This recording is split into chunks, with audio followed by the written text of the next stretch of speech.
So have you ever noticed that we spend an awful lot of our lives trying not to feel? Like we don't want to feel afraid, we don't want to feel embarrassed, or we don't want to feel sad.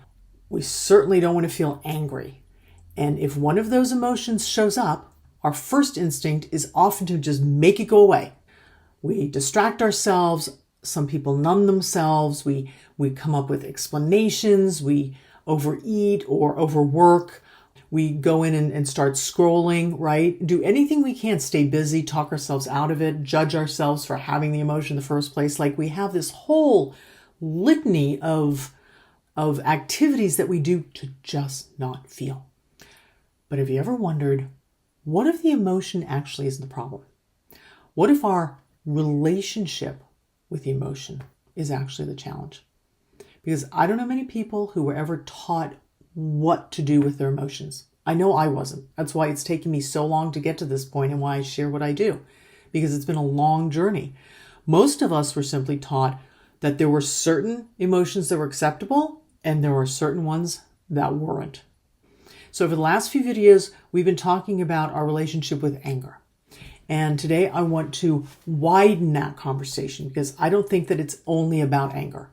I think it's about really every emotion that we experience. That's what we're going to talk about today. Hi, I'm Leezá Steindorf. I'm an international leadership coach and human development specialist. And for more than 20 years, I've been helping people across cultures navigate conflict and strengthen their relationships and better understand themselves. And one thing that I've learned is that our emotions are rarely what get us into trouble. Our relationship with them often is.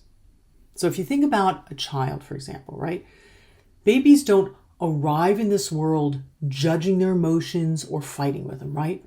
Baby cries, then it laughs, then it gets frustrated, gets curious, then it falls asleep. All of those emotions just flow through. But somewhere along the way, many of us learned something different than just letting them flow, right? We learned that there are certain emotions that made the adults around us very uncomfortable. I know I did. Maybe sadness was just too much for them to handle, or our fear was seen as weakness by them, or maybe anger wasn't allowed at all, or maybe anger was the only emotion that was allowed, as was in my family. So every family teaches emotions differently, right? It doesn't teach the emotions themselves, but it teaches the acceptability and the experience with emotions a certain way. Some families avoid them, others explode with them, right? Some get intellectualized, other ones pretend like they don't even exist. So whether anyone intended to do that or not, we started forming very early on what our relationship is with our emotional life, not only with anger, with all of it. And humans have a huge spectrum of emotions. And I remember asking people very early on in my workshops a super simple question. Which emotion is the hardest for you to feel? And the answers were fascinating. Some people immediately said sadness. Others said fear. Others said embarrassment or disappointment. But many people didn't even know what to say, right? They didn't even know they had lost their connection with it. But the one that I heard the most was anger. And it wasn't because they never felt it. It's because they were afraid, I'm going to say maybe of what it meant or of what it could mean, right? They would lose control, or they were afraid that they would hurt someone, or maybe that they would become like someone that they grew up with, right? Or they were afraid that if they truly acknowledged their anger, they wouldn't know what to do with it. So that's not an anger problem. That's a relationship with anger. And the same thing happens with grief. I've had a lot of loss in my life, and I lost my partner just a couple years ago. This culture, westernized culture, does not know how to deal with grief. It avoids it, it sanitizes it, it ignores it. It's fascinating. And some people are literally terrified that if they begin crying, that they'll never stop. So they spend years holding themselves together until one day their body's done, right? They are done holding everything and that's it. And then just the dam breaks. And the same thing happens with fear. People don't usually suffer because they feel fear. They suffer because they believe they shouldn't be afraid, or they are afraid of how they're going to manage their fear. So now they're carrying the fear and they're judging themselves while they're doing that, right? So they get two burdens instead of one. And I honestly wonder how much of our suffering comes not from the emotion itself, but from what we're battling within ourselves against the emotions. Pick an emotion, right? So imagine you're walking outside. It's a rainy day. You could actually spend the afternoon arguing with the rain. You could. You could insist it shouldn't be raining. You could resent it. You wanted to be out in the sunshine. You could fight with it. You could, get on your knees and wish it away, but it's still raining, right? And eventually, most likely, your energy is probably better spent just deciding to get an umbrella or go inside. That's it. So emotions feel like that sometimes. It feels like they can overwhelm us. We don't know what to do with them. They're happening anyway. It's part of being human. It's part of being human. And I'm going to say that our relationship with emotions, when we respect the emotions, when we allow them to come, when we recognize them, not that they control us, but when we recognize that they're there, when we honor that they're there, we have a much better chance to actually engage with them in a healthy way. Emotions don't deserve to lead our lives, but every emotion deserves to be acknowledged. And that's the difference between acknowledging them or obeying them, having them be in charge. You don't have to obey an emotion when it comes. You don't have to believe that the emotion is a truth. It's the truth of what you're feeling in that moment. But it's not making a statement about you or about the world at large. And you don't have to act on every emotion. When you become a witness, and that's a really useful word, it's a neutral word, and it puts you in a position of being able to observe without having to respond, without judging yourself for having the experience, just witnessing. And that's a very different relationship. So you don't have to be afraid of your emotions. You can allow them to be, they're valid. You're in curiosity about the emotion instead of being judgment. You're not in an oppositional relationship with your emotions. So when anger arrives, you can become curious.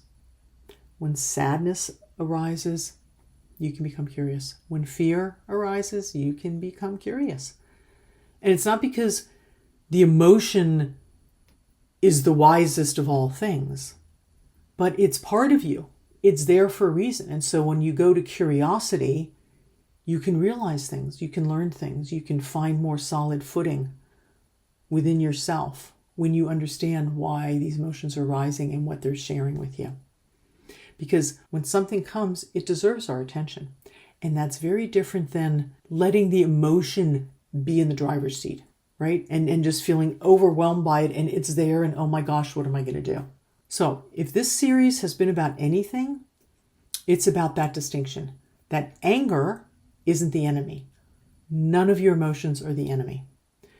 We often use certain emotions, anger is one of them, because we believe it's the most effective way to change something. Fear, shame, we've learned that certain emotions have a function because they had a function in our family. They got us acknowledgement, they got us punished, they got us isolation, they got us a sense of belonging. So we created a relationship with those different emotions. And when we come to understand that, when we become the witness of them, then we can see that our emotions are simply experiences. They are not our identity. And they're also not instructions. They're not telling you what to do. You get to choose that. And most importantly, they're not permanent. When I talked about that grief earlier, there were times where I thought I was going to die from the devastation of the grief. And as I sat with it and I witnessed it, including all the excruciating pain, I also watched it pass. And with time, I found peace, or peace came to me, I'm going to say. So if you've watched the previous videos in this series about anger, you might have noticed something. We've never really been talking about anger, I'm going to say, or not only anger. we've been talking about our relationship with ourselves. Because honestly, that's what our emotions invite us to do. To look at ourselves, to be with ourselves, to recognize, honor, and be at peace with ourselves, to stop being in opposition with ourselves. And not to say whether we're good or bad people. And if you've looked at my videos on genius of non-judgment, you'll get a whole lot of information about that's not useful either, right? And it's not about whether we should have felt this or we shouldn't have felt that either. The invitation has been to recognize, how do we meet ourselves when life gets difficult? And I think that's a much kinder question. How am I showing up for me, or how am I not? How am I walking with myself? So when an emotion shows up, most of us do one of three things. We judge it, we obey it, or we avoid it. So I'm going to go through those. We judge it by saying, I shouldn't feel this way. Or I thought I was over this. Or what's wrong with me that I just, whatever. Okay? Or we hear it as an instruction and we obey it. If I'm angry, I should lash out. Or if I'm afraid, I should just avoid it and cower. Or if I'm hurt, I should withdraw and take care of my pain. All right? Or if we've learned to avoid it, we stay busy, we distract ourselves, we numb ourselves, we intellectualize things because thinking feels safer than actually feeling. So those are the ways that most people deal with emotions that come. I'm going to offer that there's another possibility. And that is if we meet the emotion. And not as an enemy or a dictator, something that's giving us instructions, but as an experience, an expression of what's going on for us. And I actually think that's one of the greatest gifts that we can give to ourselves, is honoring what is arising.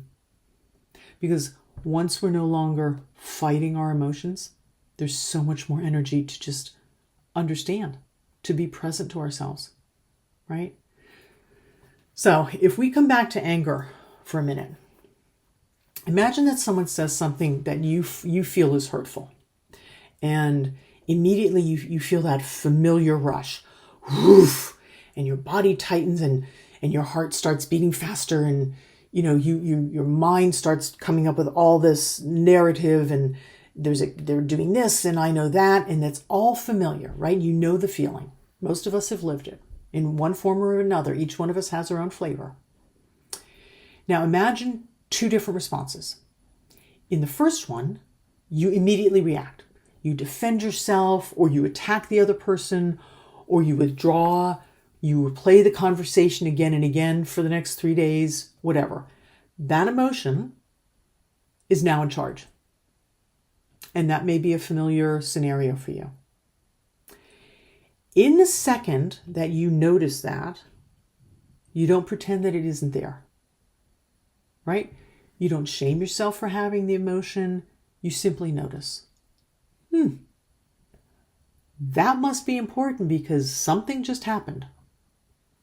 And that's all. You recognize that you have something arising because something was important for you.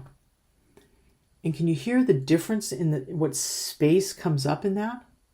So instead of becoming the emotion and giving it the power of your being, you become the observer of the emotion. And that single shift, it literally changes everything. And it's not an easy thing to do. You can practice it. But it's so useful. Because when you're an observer, when you witness, then you have choices. When the emotion is in charge, reactivity just goes. Like there's not a whole lot of space for choice in that. And one of the reasons I care so deeply about this is because I think many of us have spent years trying to become, I'm going to say, emotionally better, like calmer, kinder, less anxious, less angry, less emotional. But emotions aren't actually a moral issue. They're part of being human, right? And what matters is what we do when they arrive and as they emerge. And that's literally not only where our freedom lives, I think that's where we have relationship with ourselves, because we recognize how we walk with ourselves. How kind am I? How understanding am I to myself? How do I respond to what's arising for me right now? Do I judge myself? Do I get angry with myself about being angry, right? And then we go into these tailspins. So I often think about people I've admired throughout my life. And some of the wisest people that I've known were not emotionally flat. They were not devoid of emotion. They were not detached. They weren't trying to be super people or, beyond being human at all. They laughed and grieved and cared really deeply. And what I remember is that these people, they felt anger and noticed that something was moving them. They weren't ruled by it. They saw them as just Zen bells, indicators that something was going on for them. And then they developed a different relationship with their emotional life, like they were leaders of themselves, truly. And I think that's available to all of us. I can promise you, I was such an emotional mess. Like, just imagine a mixed salad. That was me. I was all over the place. All the emotions had the upper hand, and anger was at the top of the heap. And I was lost in all of that. And I was reactive to the nth degree. It's taken me decades, literally, to come to a place of recognizing my emotions, honoring them, being witness to them. And here's what's been amazing. As I have become more of the witness to what arises in me, I don't care less, I care more, because my caring now is cleaner. It's not laden with emotions that are ruling everything. And when emotions do come and I recognize them, I give myself space. And if I'm not able to take a decision or act on something in a way that feels good for me, I take a moment. I pause and I observe, and then I proceed. And if I can do that, I promise you any person can. Because I was the last person that had that skill set. So I am far from perfect. That's not what I'm talking about. But I am talking about becoming more aware. And that awareness is what changes things. Not overnight and not magically, but consistently with time. And the moment that we notice ourselves, something begins to soften, and we stop fighting and arguing with ourselves. And we stop trying to prove something or defending. And we have the space and the ease, I'm going to say, to start understanding what's going on within ourselves and with others. And that creates possibilities. And that's something that judgment could never create, because judgment constricts and understanding opens up. So if there's one thing that I hope that you have taken from this series, it's this: that your emotions are not evidence that something is wrong with you. Far from it. They're evidence that you're human. And this isn't an invitation to become less human. It's to become more conscious of how you relate to your humanity. Because your relationship with your emotions becomes your relationship with yourself. And I honestly don't know of any relationship that's more important than that. So as a practice this week, I'm going to invite you to choose just one emotion each day and just notice it. That's all. You're just going to start becoming aware of when it arises and how it feels. Give it a name without trying to change it, stop it, avoid it, judge it. Just notice how differently you experience yourself when you're curious about your emotion rather than being critical. All right? Give it a try and let me know in the comments below how that went for you. So if you found this conversation useful, go ahead and like the video, subscribe to the channel so you'll know when new conversations are released. And if someone came to mind while you were listening to this, go ahead and share the video with them. I'm sure it could be supportive to others as well. In our next conversation, we're going to broaden this even further, because once we stop fighting our emotions, we can begin looking at something even deeper, and that is our relationship with judgment itself. And as I've discovered over years of this work, some of the greatest freedom we'll experience does not come from becoming someone different, which is impossible anyway, but it comes from really honestly meeting ourselves where we are and with kindness, so that we don't have to be at war with our own experience. Okay? All right. Thank you for listening. Thank you for being here. And until next time, be well.